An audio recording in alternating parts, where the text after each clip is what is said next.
All the world's a tennis court, and all the men and women merely players. Okay, that wasn't quite how Shakespeare penned the speech from the play As You Like It, but the sentiment is the same.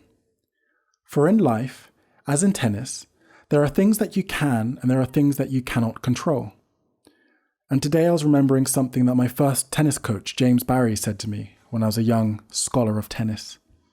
He took me to one side and said, Suleiman, listen, control the controllables.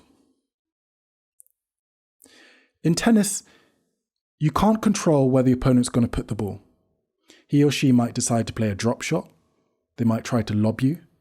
The opponent might be Roger Federer and hit a 114-mile cross-court backhand or a rocket forehand down the line.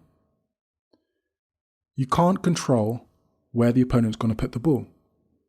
You also can't control the conditions of the day. Today was extremely windy, and I would try to serve and the ball would be swerving around like some kind of Matrix film. You can't control the behaviour of other players. Tennis is notorious for having extremely competitive players, and in a match situation, sometimes, but not always, players get upset, frustrated, moody, and there's all sorts of controversy. Oh, that ball was out. No, that ball wasn't out. That was in. That was clearly in. Are you wearing glasses?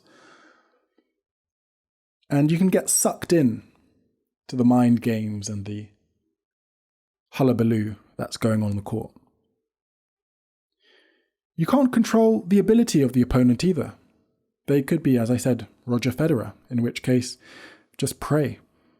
Or they could be a 70-year-old man who's been playing for 50 years and just knows the game inside out. You can't control any of these things, but there are things you can control. You can control your position on the court. Are you in the optimum position to receive the ball and get a good stance so you can hit the ball with as much velocity and accuracy as possible? You can control your focus. Are you in the present, or is your thoughts wandering off, thinking about the afternoon tea and that scone you're going to have? You can control your attitude. From the moment you walk onto the court, how are you going to present yourself? Are your shoulders back? Is your head up high? Do you have a smile on your face? Are you ready to play and enjoy the fun of the sport? You can control your readiness. Have you prepared? Have you warmed up? Did you do the cardio? Did you do the work behind the scenes? Did you practice your serve? Practice your ground strokes? Did you climb that mountain in Siberia, towing the tire on your back? So there are things that you can and you can't control. And this is not different from life. In a job interview situation, you can't control what the man or woman is going to say. Is he going to give you the job or not going to give you the job? In your studies, you can't control what the examiners are going to say of your work. They might like it, they might not like it, they might not understand it. But I think it's all too easy to get bogged down and caught up in the whirlwind of things that you simply cannot control, rather than honing in and focusing on what you can. The other thing that I love about tennis, that I think is so applicable to life itself, is this mutuality of balance, which is a word that comes from the first week of my explorations on the Hanamichi, when I was exploring Noh theatre. In tennis, you need to be relaxed but active.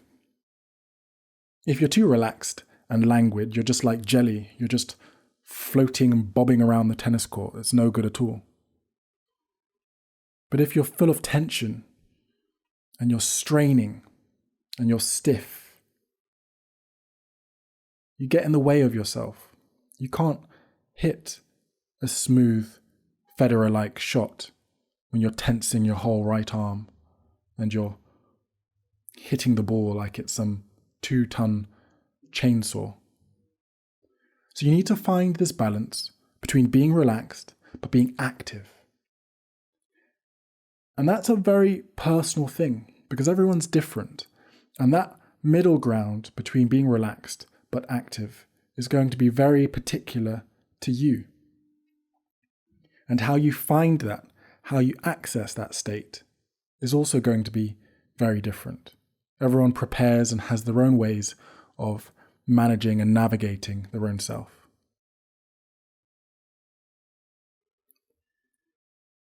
So anyway, control the controllables. All the world's a tennis court. The ball's in your court. How are you going to position yourself?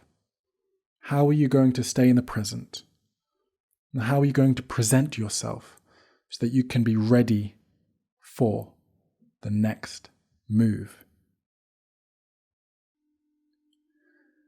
I think I'm getting reflective because this is the last video of May, and tomorrow we're entering the 6th month of the year. Wow. I started this channel in January, the first month of the year, and now we're moving into the halfway point.